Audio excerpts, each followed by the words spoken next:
the star of the show, Jordan Rogozinski. Hello folks, welcome back to the Jordan 411 Sports Show, and a huge shout out goes to the Winnipeg Goldeyes for allowing Steve Schuster to come on my show, and thanks to Steve.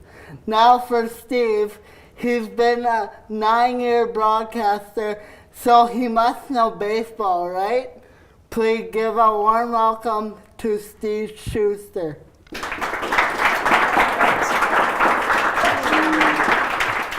Thanks for appearing on my show today, Steve. Well, thanks so much for inviting me, Jordan. A big fan of what you've been able to do here over the last couple of years, and really wish you all the best moving forward. So thanks for having us. How about the weather today?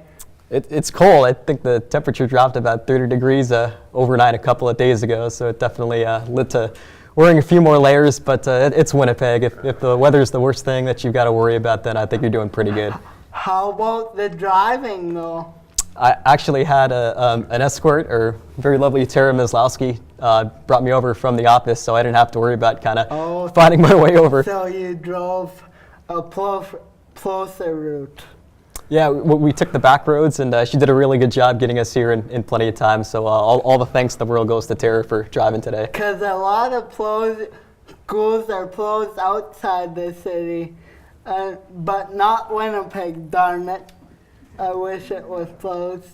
No doubt, but it was only about a 10-minute drive from the ballpark, so it wasn't too bad. Yeah. Now we're gonna get into broadcasting. So, was broadcasting your first passion, or how did you get started as a broadcaster? It's a great question. I just kind of really took to baseball on the radio. I listened to a lot of games growing up.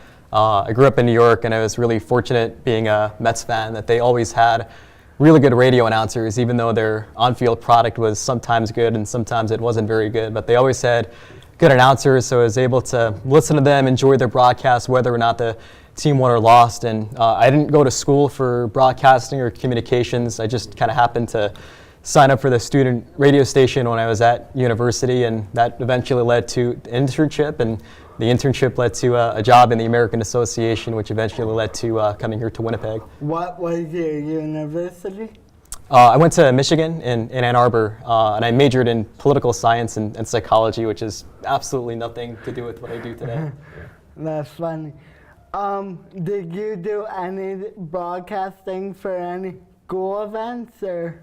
Yeah, I was really fortunate in that regard because Michigan, it's a big football school, obviously. It's a football school, yeah. Hockey's big there too, basketball's big. The baseball program has gotten bigger, but when I was in university, their baseball program wasn't that recognized. So there was opportunities at the student radio station to get on air as a freshman my first year at university, where save for the other sports, you really had to pay your dues, so to speak, and you didn't get on air for those sports until maybe your junior or senior year.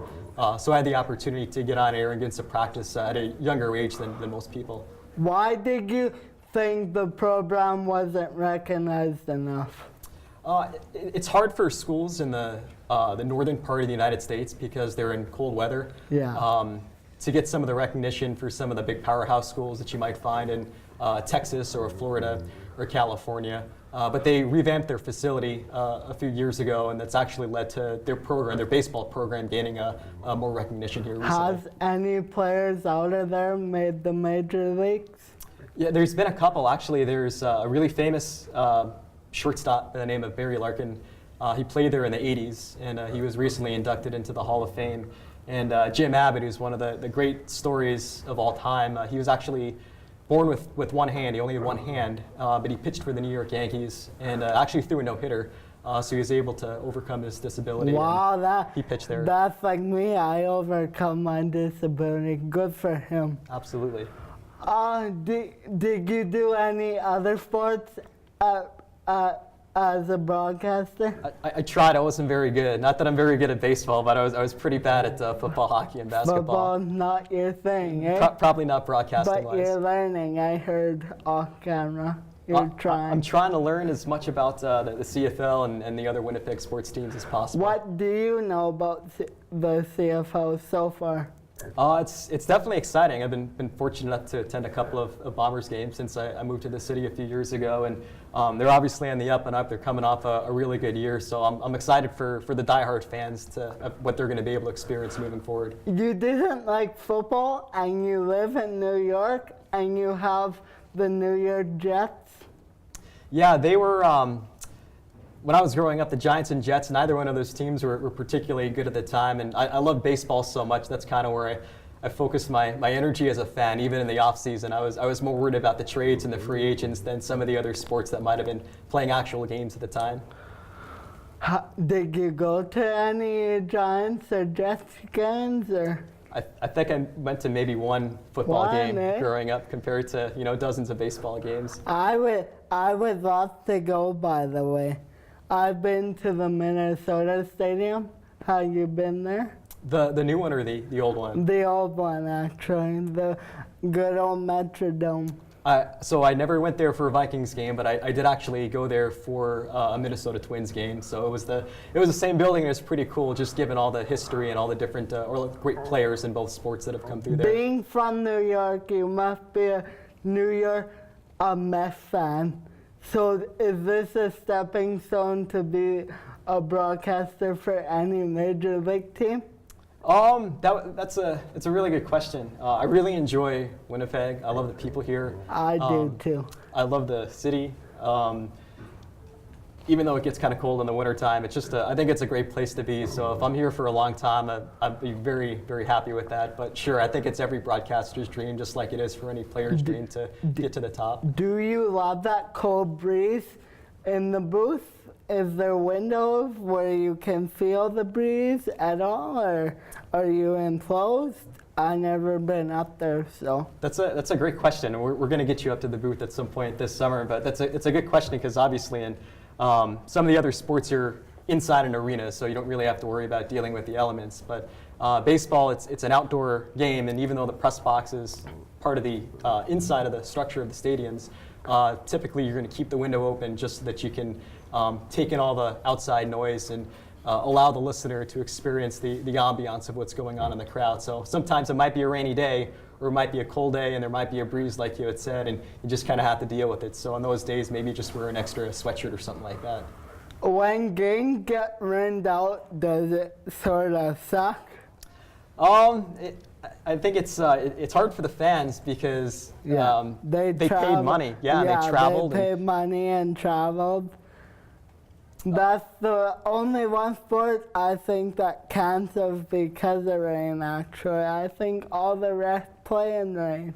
Yeah, you're absolutely right. I mean, there's you've seen plenty of football footage where they're playing in ice and snow, so nothing really stops them there. The good old fog bowl.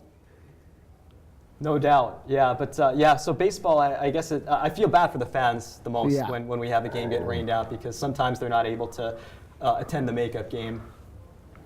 You think fans recognize you when you're out of the community? Me, absolutely not. I don't think anybody would recognize me or even care to recognize me if I was out in the Winnipeg streets. So I think they would because I'm the guy who interviewed Mystico. I would definitely recognize you if I saw you outside. So just based on the work that you've done over the last year. Tell me what a game day is like for you, because athletes have many pregame rituals. Some do their shoes a certain way, some put their gloves a certain way, some kiss their wives a certain day, some do whatever they do. What do you do, Steve? It's an excellent question. Most of the day is spent preparing for the broadcast. Obviously, what people hear on the radio for 3 hours is me talking, but I try to do at least twice as much research and reading or writing for the game to try and get ready. So this way, I kind of have as much information as possible to draw off once the game gets underway. How do you keep it interesting?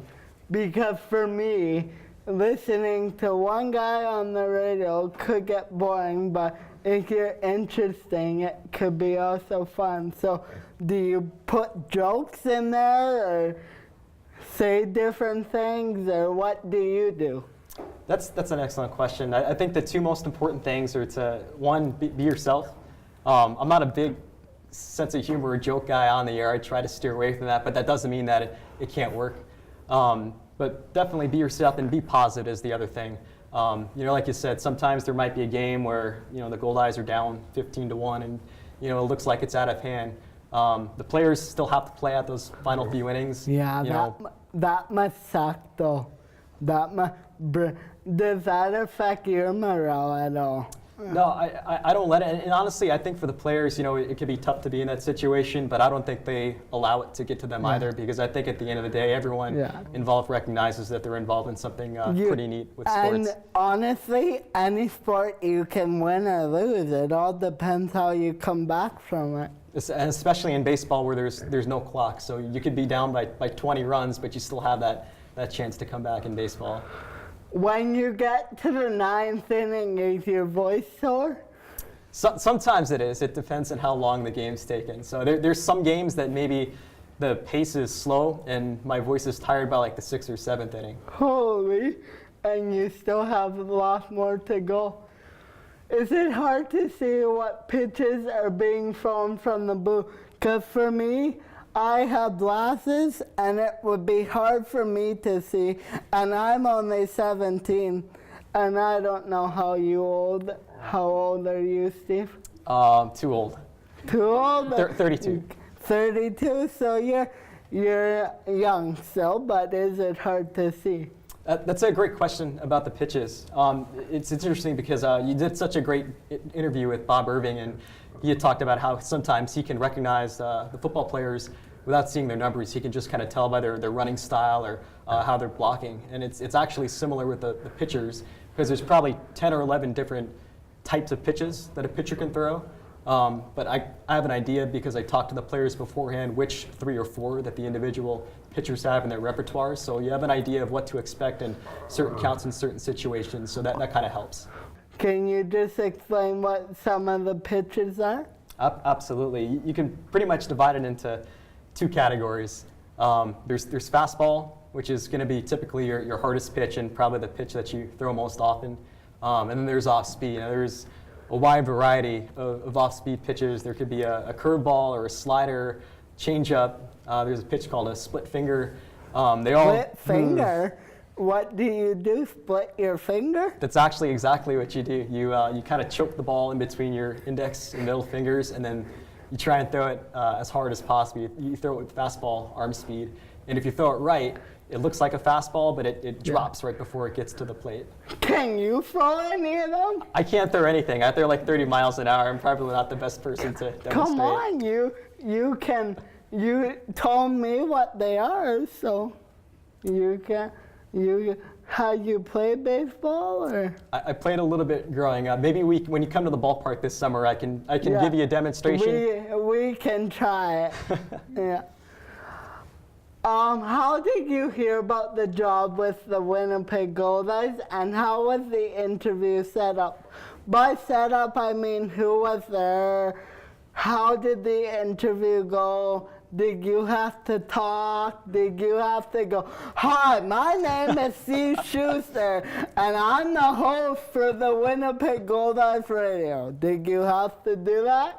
I didn't have to do that, thankfully, because I'm not really good at being put on the spot. But I did submit, I guess what you would call a demo tape. So before I worked here, I worked for a team in Wichita, Kansas, the team that the Goldeyes actually beat for the championship this past year. So I kind of took the best clips that I had from those games and submitted that to the Goldeyes when I found out about the opening, and I'm just very fortunate that it all kind of worked out. So you found out through a friend, or do you have an association or a website that you can look what's open, or did they call you and go, "Steve, we're interested in your stuff," or how did that all work? It was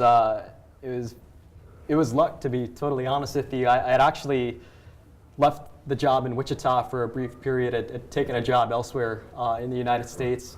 But my email address was still on the Winnipeg Goldeyes media list, and I got the email saying that Paul Edmonds, who was a fantastic broadcaster for the Goldeyes for a long time, that he was moving over to TSN, and Paul, of course, is now doing a great job with the Winnipeg Jets. He's good at what he does. Maybe we'll look at getting him in here.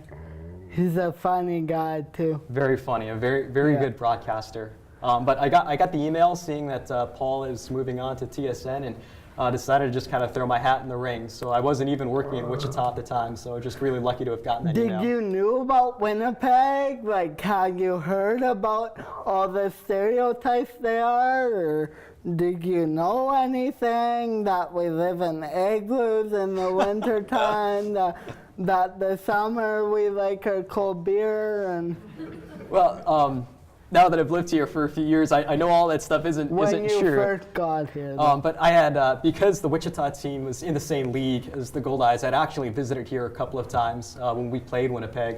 So I was able to see the city and heard a lot of great things about it and enjoyed the short visits that I had during those years. So I was definitely interested in coming out here once I realized the opportunity was available. How's the downtown compared to New York? I know New York is New York, and we'll never compare to New York, obviously, but it's a lot smaller, and there's a lot of good restaurants. Have you eaten at any good restaurants? Well, I'm going to let you in on a secret. I like the Winnipeg downtown a lot more than the New York downtown, just because I'm more of a small town person. Because of the guns, or what? Maybe that's part of it, but I mean, New York is a great place. I'd recommend that if you've never been there to at least visit, but the people are kind of grouchy, so I don't know if I'd ever want to move back there. My mom wants to go there for her birthday, so is it a good place? Any recommendations? Go see a baseball game. Go see a Mets game or a Yankees game. That's where I would should go. Never mind her. For any new broadcasters like myself, what advice would you give us? When you first started, were you nervous, or did you understand what broadcasting was? Or because I kind of did this on a whim. I knew I had my two talents for talking, like I do often, as you guys can see, and sports, which, as you can see, those have really helped me do this. Was it difficult for you when you got started? There were challenges. I wasn't necessarily nervous when I started professional, just because I was lucky enough to have had a decent amount of experience in college. But there was having the right perspective, I guess, is what I'm really happy I was taught at an early age. I had a mentor in the business, and like I said earlier, Who was your mentor? It was a guy by the name of Bill Dolman, actually. He was with the Lincoln team. That's where he interned. That's another team actually in the same league as the Winnipeg Goldeyes, but he always stressed being positive, and I think that's something that all broadcasters at any level, that's something they should always keep in mind when they get behind the mic. Now you have a website called Broadcasting. What does that do? I know that's for baseball, but can you explain a bit about that? Yeah, absolutely. I just kind of started it as a hobby a couple of months ago. It's an opportunity to try and improve the listener experience for as many fans in the world that listen to baseball games. I think that anybody that takes 3 hours out of their busy schedule to listen to a baseball broadcast deserves a quality broadcast. 3 hours is a long time, so I would want the best quality there is. And obviously you're a good example of that. Yeah, and time has always been our most valuable resource. I think that's never been more true now. So if I can do whatever I can to share the kind of life hacks or experiences I've gained through the industry, and other broadcasters can use that information to get better, that's hopefully going to improve the experience for listeners across the board. Have you had any new broadcaster contact you at all? Like through the website, yeah. You mean? There's been a couple, but it's still in its nascent stages right now. Yeah. And how do you react when you screw up? Well, it happens all the time. I've never gotten through a 3-hour broadcast without making at least one mistake. Up, like you saw before we turned the cameras on, I went right to it back again. But we got on the air okay, right? Yeah, we got on the air okay. Well, Steve, it was fun. hope the Goldeyes win the championship again. Do you think they will repeat? I think they're going to have as good a chance as anybody in the league to win the championship this year. Well, it was fun. Hope to do it again. And see you next time, folks. Actually, if we can, sorry, I didn't mean to interrupt there, Jordan, but if we could just do a quick presentation. Tara has actually brought something over from the office we'd like to present to you. So we got a Goldeyes hat for you. Oh, And Goldeyes stuff. I don't we have your own Jordan 411 jersey. Oh!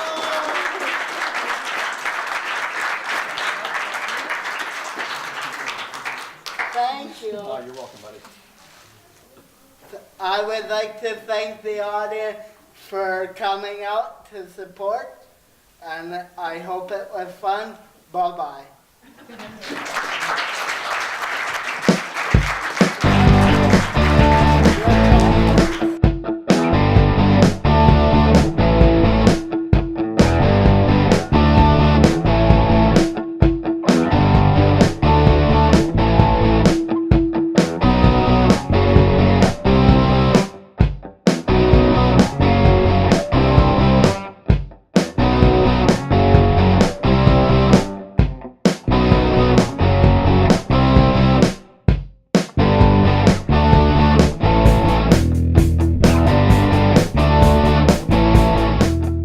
Please like and subscribe to Jordan's YouTube channel and follow him on Twitter.